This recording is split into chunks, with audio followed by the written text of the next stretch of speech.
में जाके हमर जान रे कोना बहिन चढ़ा के रोपे धान रे ससुरारी में जाके हमर जान रे कोना सरबा के रोपे छै धान रे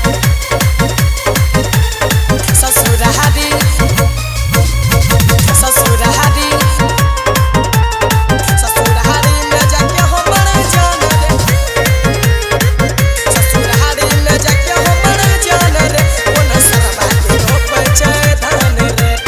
DJ Shri digital audio recording studio Bihariganj.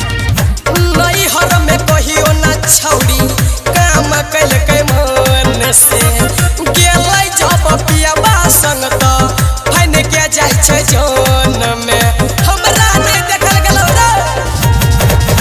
नई हर में कहियो ना छौड़ी काम कैल के मन से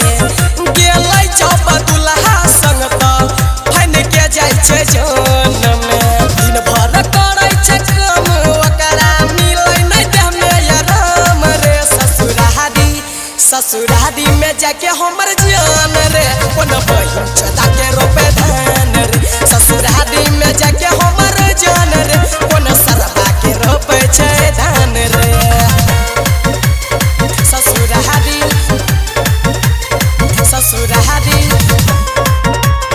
ससुरारी में जाके हमर जान रे ससुरारी में जाके हमर जान रे कोन सरबा के रोपे छै धान रे DJ Shri digital audio recording studio Bihariganj. कतबो कहलियै छौड़ी के बातो नहीं मनलै